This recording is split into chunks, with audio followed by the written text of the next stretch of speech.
అందరికీ నమస్తే అండి. కూటమి ప్రభుత్వం అధికారంలోకి వచ్చిన తర్వాత ప్రభుత్వానికి గానీ, పార్టీ పెద్దలకు గానీ ఒక తలనొప్పిగా మారిన వ్యవహారం కేవలం ఎమ్మెల్యేల వ్యవహార శైలే. ఎమ్మెల్యేలు అవినీతి, ఎమ్మెల్యేలు వ్యవహారం, వాళ్ళు మాట్లాడుతున్న తీరు, వాళ్ళు ప్రవర్తిస్తున్న తీరు ఇవన్నీ కూడా పార్టీకి తలనొప్పిగా మారాయి. ప్రభుత్వానికి చెడ్డ పేరు తీసుకొస్తున్నాయి. ఒకవైపు సంక్షేమం, అభివృద్ధి 2 సూపర్ 6 పథకాల్లో 4 అమలు చేశారు. సో ఆ పాజిటివ్ కొంత జనంలోకి తీసుకువెళ్ళడానికి ప్రభుత్వం ప్రయత్నాలు చేస్తుంది. పార్టీ పరంగా చంద్రబాబు గారు, లోకేష్ గారు కొన్ని కార్యక్రమాలకు పిలుపునిస్తున్నారు. అవన్నీ ఒకవైపు జరుగుతుంటే మరోవైపు అభివృద్ధి విషయంలో కూడా కాస్త పర్వాలేదు. గత 5 ఏళ్లతో పోలిస్తే అభివృద్ధి బాగానే జరుగుతుంది అనే టాక్ ఉంది. కానీ ఎమ్మెల్యేల వ్యవహార శైలి నానాటికి దిగజారుతోందన్నమాట. గత 5 ఏళ్లలో ఉన్న వైసీపీ ఎమ్మెల్యేలతో పోలిస్తే ఇప్పుడు ప్రస్తుతం ఉన్న ఎమ్మెల్యేల బ్యాచ్ బహుశా మన రాష్ట్ర అసెంబ్లీ చరిత్రలోనే వరస్ట్ అనుకోవచ్చు.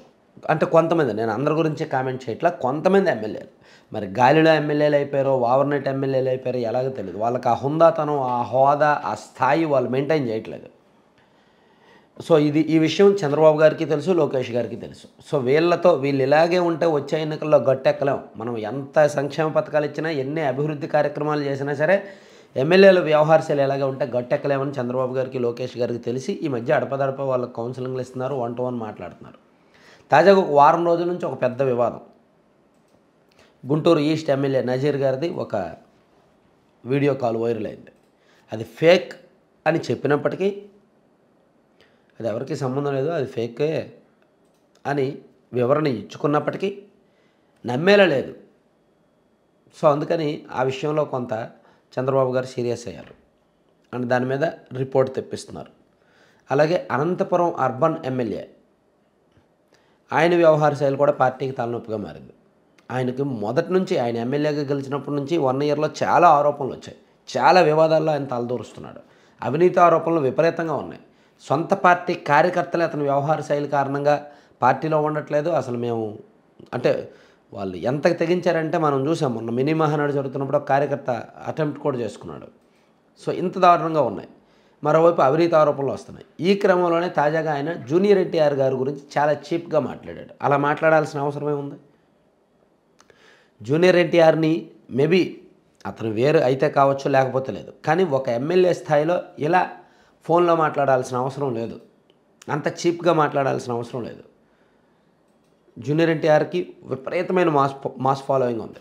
అండ్ ఎవరు కాదన్నా అవునన్నా అతను పార్టీ మనిషే అండ్ ఆ కుటుంబ మనిషే. వాళ్ళు ఏమైనా ఉంటే వాళ్ళ ఫ్యామిలీ పరంగా చూసుకుంటారు. సో అందులో కార్యకర్తలకు ఎన్టీఆర్ గారి వ్యవహార శైలి నచ్చితే అతన్ని యాక్సెప్ట్ చేస్తారు, నచ్చకపోతే అతన్ని రిజెక్ట్ చేస్తారు. అదంతా కూడా కార్యకర్తల ఇష్టం, తెలుగుదేశం పార్టీ కార్యకర్తల ఇష్టం. కానీ ఒక ఎమ్మెల్యే స్థాయిలో ఉంటూ ఎన్టీఆర్ సినిమా ఆడనివ్వను, ఎన్టీఆర్ అని కూడా అనలా, వాడి సినిమాలు ఆడనివ్వను, వాడు అట్లా లొకేషన్ అలా అన్నాడు, లొకేషన్ ఇలా అన్నాడు అని చెప్పి ఇవన్నీ మాట్లాడాడు అనమాట. ఎమ్మెల్యే స్థాయిలో అవసరం. ఆ ఆడియో మొత్తం వింటే చాలా చండాలంగా ఉంది. అంత మాట్లాడాల్సిన అవసరం లేదు, అంత దిగజారాల్సిన అవసరం లేదు. అలాగే ఆమదాల వలస ఎమ్మెల్యే కోన రవికుమార్ గారి విషయం కూడా, ఆయన ఒక కేజీబీబీ స్కూల్లో ప్రిన్సిపల్గా పనిచేస్తున్న ఒక లేడీ విషయంలో ఆయన వ్యవహరించిన తీరు, ఆయన స్పందించిన తీరు, వాళ్ళిద్దరికి మధ్య జరిగిన వ్యవహారం, ఇది కూడా పార్టీకి తలనొప్పిగా మారింది. అంటే సీజనల్గా ఏదో అప్పుడప్పుడు ఒక నెలకో వివాదం అలా వచ్చిందంటే అనుకోవచ్చు.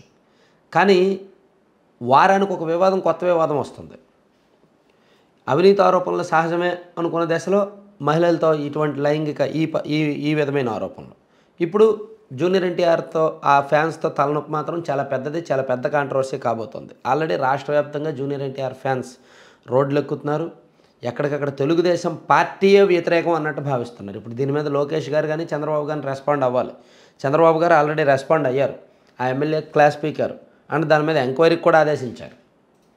ఈ ముగ్గురు ఎమ్మెల్యేల వ్యవహార శైలి మీద నివేదిక ఇవ్వండి అని చెప్పి సీఎంఓలో అధికారులకు చెప్పారు. అండ్ పార్టీలో ఏజెన్సీ, అంటే పార్టీ తరఫున వర్క్ చేస్తున్న ఒక ప్రైవేట్ ఏజెన్సీ వాళ్ళకి చెప్పారు. అండ్ ఇంటెలిజెన్స్కి కూడా చెప్పారు. ఆమదాల వలస కోన రవికుమార్ గారి విషయం, గుంటూరు ఈస్ట్ ఎమ్మెల్యే నజీర్ విషయం అండ్ అనంతపురం అర్బన్ ఎమ్మెల్యే విషయం, వీళ్ళ ముగ్గురు వ్యవహార శైలిలో బాగా డ్యామేజ్ అనమాట. సో వీళ్ళు అంటే ఏదో ఒక కాంట్రవర్సీ వస్తూనే ఉంది ఏదో ఒక ఎమ్మెల్యే విషయంలో. వీళ్ళను పట్టుకొని వీళ్ళు వచ్చే ఎన్నికలకు ఏ మొహంతో వెళ్తారు, ఏమని ఓట్లు అడుగుతారు, ఏం సమాధానం చెప్తారు? ఉన్నత స్థాయిలో పవన్ కళ్యాణ్ గారు, లోకేష్ గారు, చంద్రబాబు గారు ఎంత జాగ్రత్తగా చేయాలని చూసినా, ఎటువంటి కాంట్రవర్సీస్ లేకుండా చేయాలని చూసినా, గ్రౌండ్ లెవెల్‌లో ఎమ్మెల్యేలు చాలా బ్యాడ్ చేస్తున్నారు. 2019, 2024 మధ్య వైసీపీ ఎమ్మెల్యేల కంటే ప్రస్తుతం ఉన్న ఎమ్మెల్యేల్లో చాలామంది వర్స్ట్ అనమాట. చీప్‌గా ఉన్నారు. మాటల విషయంలో కావచ్చు, చేతల విషయంలో కావచ్చు, కరప్షన్ విషయంలో కావచ్చు, అంతర్గత విషయాల్లో కూడా. అస్సలు మెచ్యూరిటీ ఉండట్లేదు. ఆ హుందాతనం కూడా ఉండట్లేదు.